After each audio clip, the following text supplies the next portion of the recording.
Hold up.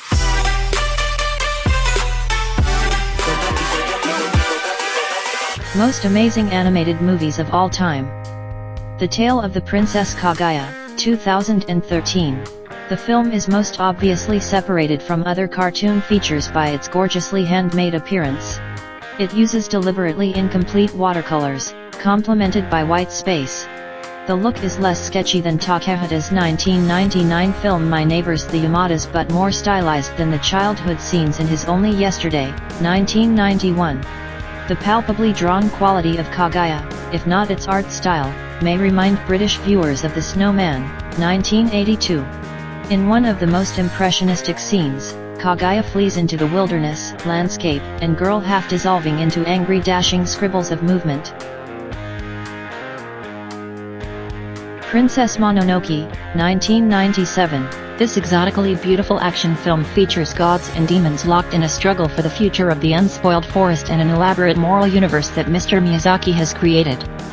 As such, it is a sweeping, ambitious version of the comic book storytelling that engendered it. Frequent battle scenes, graphic enough to make a sharp distinction between Princess Mononoke and animation made for children, keep the story in motion.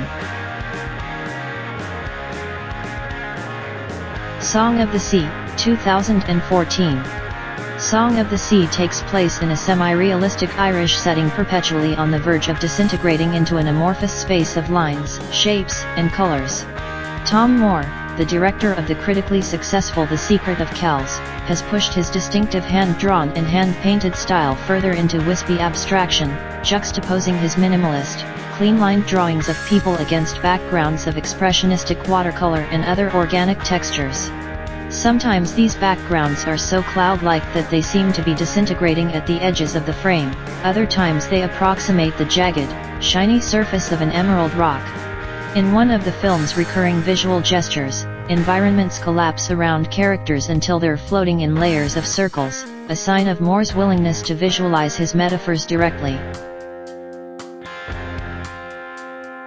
Legend of the Guardians, The Owls of Ga'Hoole, 2010. Much of what works in Legend can be credited to Animal Logic, the studio behind 2006's Happy Feet. Its animators have created a vivid world with deep, gorgeous spaces that become stunning in 3D, and owls that would have made Walt Disney weep with their feather-perfect realism and natural movement.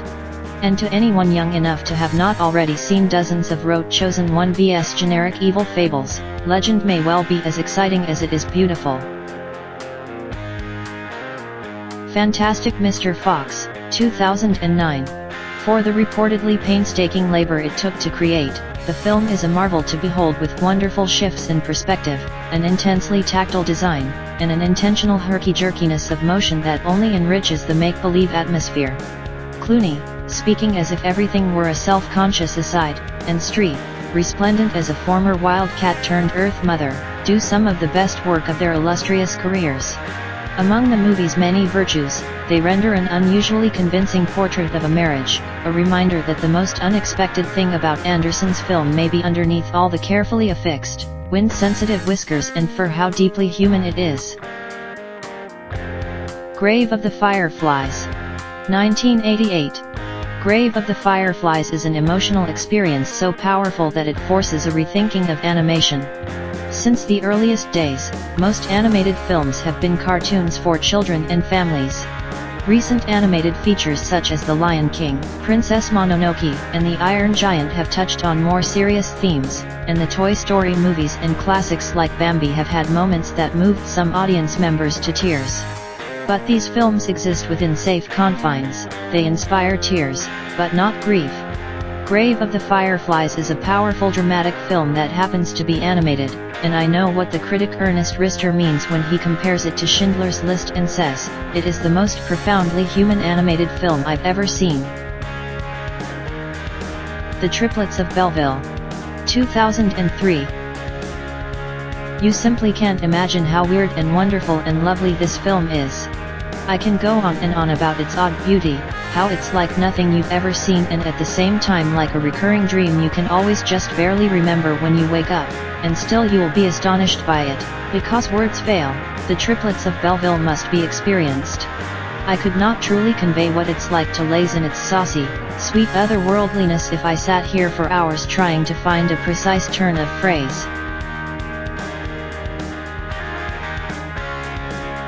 The Garden of Words, 2013.